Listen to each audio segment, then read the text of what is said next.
Welcome! ZASLOW Show 2.0. It is a Friday, the 2nd of February.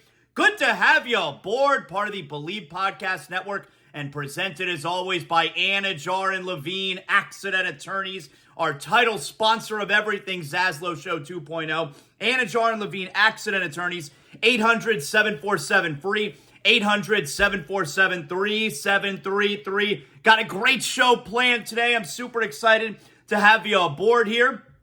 We've been very busy. We're going to keep very busy throughout this weekend, but it's the weekend. We did it, everybody. We made it. We're just over a week away from the big game. We got all kinds of NBA action. You got NHL All-Star this weekend. We know that the championship rolls through Vegas, San Francisco, Kansas City, and Bet Online is your number one source for playoff football odds, stats, trends, and lines, with everything from point spreads to hundreds of player performance props. Head to Bet Online today to stay updated on all the action. Bet Online, the game starts here. So thanks to everybody who hung out with me last night. We had a late night last night. We hosted Game Night on ESPN Radio alongside Q Myers. That show's a lot of fun. I like hanging out with Q. So we were on right after the Lakers and Celtics, which is kind of where we'll start today. We were on right after the Lakers and Celtics last night. Big shocker in the NBA as the Lakers are a 15.5-point dog. No LeBron James, no Anthony Davis, and they wind up really start to finish up double figures. They blew them out really for the most part. And we came on right after that, so we did Game Night last night 10-1. Appreciate you guys hanging out with us tonight. I'm back with my homegirl, Amber Wilson. Amber and Ian, 7 to 10 p.m. tonight. I'm hosting alongside my favorite Amber Wilson, so make sure you hang out with us tonight, 7 to 10 p.m. Always, you can listen on the ESPN app, SiriusXM Channel 80, and locally on the ESPN affiliate down here, which is 106.3 FM ESPN West Palm. So let's start out. Oh, and by the way, look, it's Friday. You know I got to tell you what the big games are and what the not big games are. Mike Golick Jr. is going to join us on the show today. So we'll do some football with Gojo. He's a good dude. I always like catching up with him. So Mike Golick Jr. will be on the show today. But let's start out with the NBA stuff. So LeBron sits out last night. And you knew the game was going to be a blowout, but you figured it'd be a blowout in favor of the Celtics, who now, by the way, after starting 20-0 at TD Garden, have lost 3 of their last 5 at TD Garden.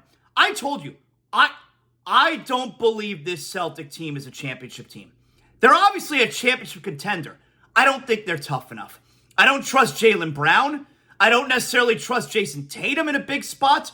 And if you're paying attention, I know everyone loves Drew Holiday. He's not the same player he was last year. And Kristaps Porzingis, you can't trust him, A, to stay healthy, and B, he's never played in a big spot before. How's he going to react playing in big-time games with the Celtics?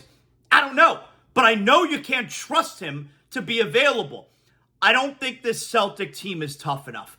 I do think that the Celtics, they're in the middle of like that malaise that the Heat had been in until they won the other night. Heat are back in action tonight at Washington. You want to talk about a loser team. Check out the Heat and the Wizards tonight. The Wizards are such a loser team. The Heat, they're going to go in there, take that ass tonight. Back-to-back wins. We're off and running. Big game Sunday afternoon, late afternoon, early evening. However you look at it, I don't know. I'm not a mind reader, as they're going to host the Clippers on Sunday. That's an ESPN game. But forgetting about the Heat for a moment here. So last night, I think said so much more about the Celtics than it did anything about the Lakers. I do not believe the Celtics are a championship team. They're a championship contender. I don't believe they're a championship team. The Lakers, so, look, this is how it goes with LeBron James. And I do think it's bullshit that LeBron sat out last night. The Sixers were fined $75,000 for Embiid sitting out against Jokic this past weekend. You know he was ducking Jokic. This is confirmation that he was ducking Jokic.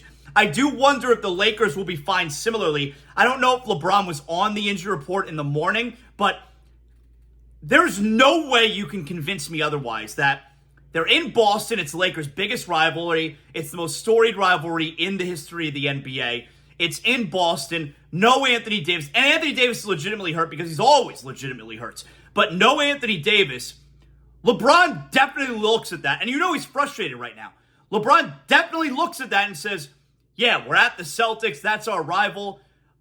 It's a national TV game. I'm not running around out there and getting my shit kicked in. Anthony Davis is not playing tonight. Yeah, I'm sitting out too. I'm not running around with these guys to get blown out on national TV. I'm hurt also. You know that's how it went down last night. And it's not even worth complaining about because this is a major problem in the NBA. We were supposed to curb the players sitting out for no reason. Do you feel like anything has stopped? Do you feel like anything has changed?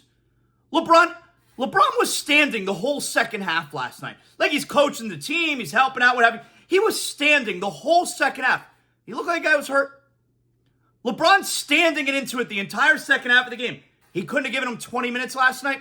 It's such bullshit. But that game said so much more about the Celtics than it did about the Lakers. Because I know LeBron was quoted the other night after another blowout loss. I think it was the game in Atlanta where we could beat anyone on any given night. We could lose to anyone on any given night. I mean, that to me looked like a Celtic team that is in the middle of that late January, early February malaise that every team in the NBA goes through. You look at the production you got from that Celtics backcourt, White, Brown, it was pathetic. And although I'm not giving skin colors here, Derek White, Jaylen Brown, it was pathetic. And that was a Celtic team that thought they could just roll the ball out on the floor and they're going to beat down a hapless Laker team. But the fact of the matter is, you know those Lakers, those other guys, they see no Anthony Davis, no LeBron James. Good, we're going to have the ball, like, not good big picture-wise, but just for one night, good. I'm going to have the ball more, I'm going to get to shoot more. Tonight's going to be a lot of fun. You know you're going to get a big-time effort from those Lakers. And that was an effort in hubris from the Boston Celtics, where they just got to show up. And that's what you got last night. You got your ass kicked. I do not believe in this Celtic team. I know the Heat just came off a 7-game losing skid. If the Heat were to play the Celtics in the playoffs again, I'm going to feel the exact same way I always do, which is not afraid of them. The Heat are going to win again. But let's talk a little bit about LeBron. And first, by the way, the whole beat anyone, lose to anyone. Are the Lakers dangerous? No. They're a below-average offensive team. They're a below-average defensive team. And when you get to the playoffs, yeah, you're not having back-to-backs. You're not doing the same kind of travel. But in the playoffs, you're playing a really good team every night. And this Lakers team is not a really good team. Forget that you can't even count on Anthony Davis. But here's the thing. The Lakers right now are 9th. Maybe, so they're likely going to be a play-in team. Because you look at the standings right now in the NBA, and the Lakers, I think they're 6 back in the loss column of number 6, meaning they would make an actual playoff spot. The Lakers are 5 games back of number 6. And it's like you look at the top 6 in the West: Minnesota, Oklahoma City, LA Clippers, Denver, Sacramento, Phoenix. The Lakers aren't making up ground on any of those teams. Those teams are a lot better than the Lakers. But let's say the Lakers win the play-in and they finish 7 or 8. So you're going to face either the number 1 or the number 2 seed in a 7-game series. They're going to get their asses kicked. Lakers aren't going anywhere. So that brings us to the LeBron part of this discussion. Do the Lakers make a trade next week by the trade deadline? Is it possible that the Lakers trade LeBron? Or that LeBron asks for a trade? LeBron's on the last year of his contract. I mean, he's got a player option, but you know the way this goes. So LeBron has not signed an extension. He could up and leave. Mate, he tweeted out the hourglass the other day. What does that mean? You never know, because we're at that point of the season where we get cryptic LeBron. Could LeBron ask for a trade? Well, Rich Paul, LeBron James' agent, came out this morning. This report just happened. LeBron is not going anywhere. LeBron's not asking for a trade. Well, maybe the Lakers, because they don't have a commitment long-term from LeBron after this year. And if LeBron wants them to make trades, but they don't have a commitment from him, they're not going to give away all the draft picks in the future, and then LeBron up and leaves after this season. Like, when LeBron leaves the Lakers, it's over. He doesn't care what happens to them after that. The guys who are running the Lakers, they have to care about it. They're not going to trade away the future, especially when they have no commitment from 40-year-old LeBron James. Could the Lakers trade LeBron? They could. I wouldn't expect it. They could. I mean, look, Wayne Gretzky was traded. Like, that's the example you can always go back to. Wayne Gretzky was traded. If Wayne Gretzky can be traded in his prime, LeBron James can be traded at 40 years old. Wayne Gretzky is better at what he did than LeBron James is at what he does. And before you're listening and you give the side eye, there's no debate as to who the greatest hockey player is ever. There's incredible debate who the greatest basketball player is. Wayne Gretzky's better at what he did than LeBron is at what he does. If Wayne Gretzky can be traded, so can LeBron. Anyway, so this story comes out from Windhorst this morning. LeBron James will remain with the Los Angeles Lakers, agent Rich Paul made clear to ESPN on Friday. Quote, LeBron won't be traded, and we aren't asking to be, Paul said in reaction to some growing speculation about James' future ahead of next week's trade deadline. The Lakers have been active in trade talks over the past month as they look to boost a team that is 25-25 and ninth placed in the West. Here's the key part. James has a $51.4 million player option in his contract for next season with the Lakers. He has until June 29 to exercise the option. His son, Bronny, who plays for USC, is a candidate to enter the NBA draft scheduled for June 26 and 27. So, do I think LeBron's clearly not going to ask to be traded because that's what Rich Paul just said. Do I think the Lakers would trade him or go in to trade him? No, I don't. But Rich Paul doesn't run the Lakers. When LeBron is no longer playing for the Lakers, does Rich Paul still look out for the Lakers' best interest? Does Rich Paul give a shit about the Lakers? No.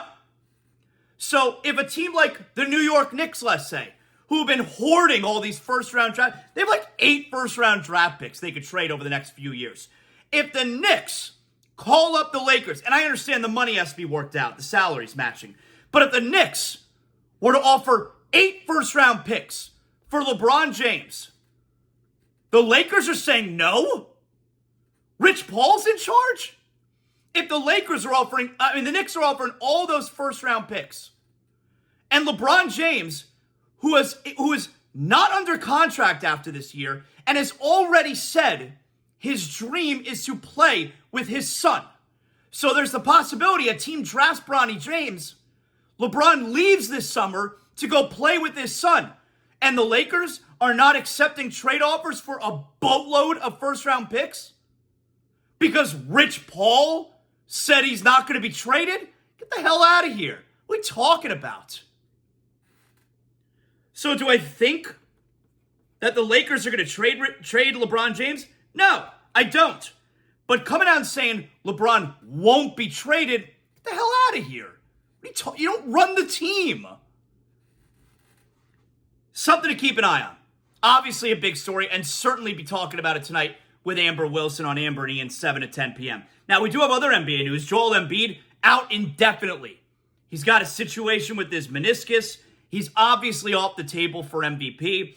I think he was going to win MVP again. He's been better this year than last year, which is not a surprise to me because Embiid cares so much about personal accolades.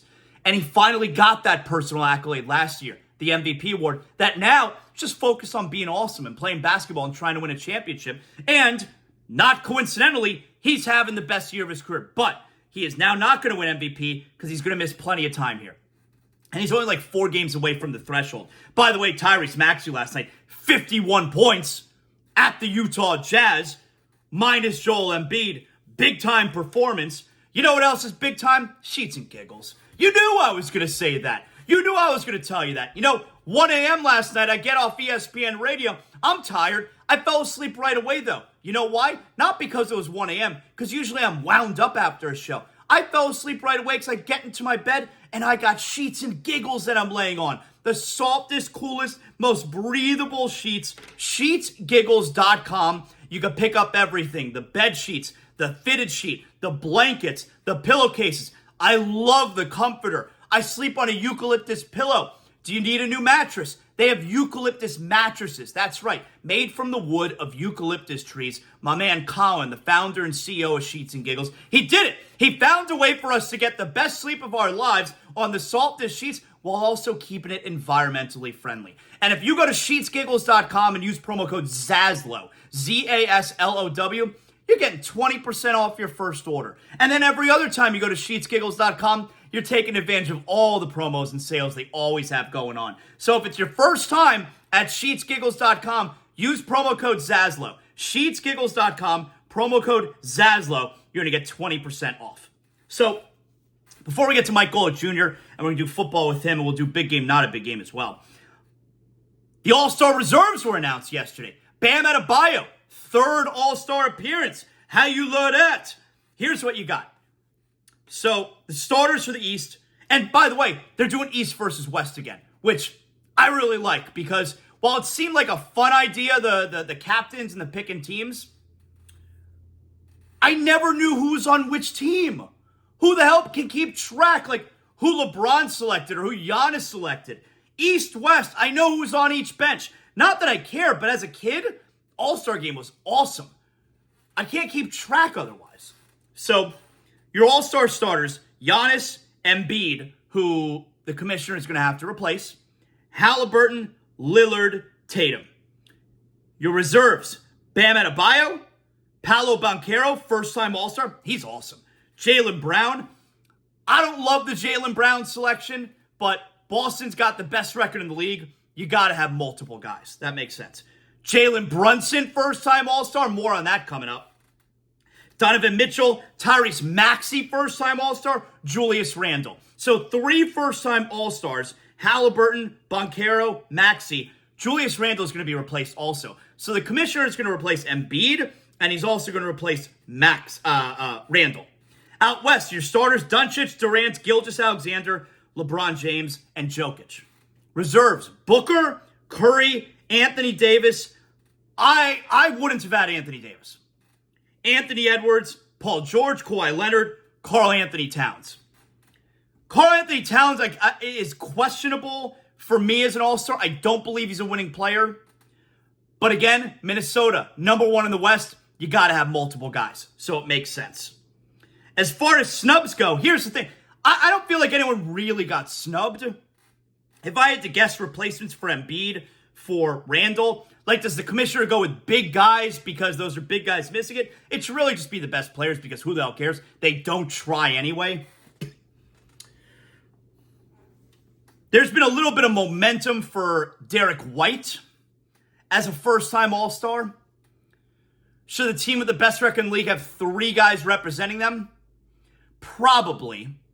So I could see Derek White getting in. I don't know who the other one would be. And out west, if we're talking about snubs, again, I don't feel strongly about it, but you probably got to have Domantas Sabonis. Kings are a good team. They have no All-Stars. Sabonis leads the league in rebounding. He's a great player. Like, I would have voted Sabonis instead of Anthony Davis. Their team stinks. I would have voted Sabonis. But here's the thing, and you're going to see this guy got snubbed, this guy got snubbed. If you're going to say a guy got snubbed, who are you taking out for him? It's easy to say this guy should be an All-Star. Okay, the rosters are not unlimited. Who should he replace? Nobody does that. They tell you who got snubbed. They're not willing to tell you who shouldn't be in. Grow a pair and say who should be out. That's it. It's pretty simple. All right.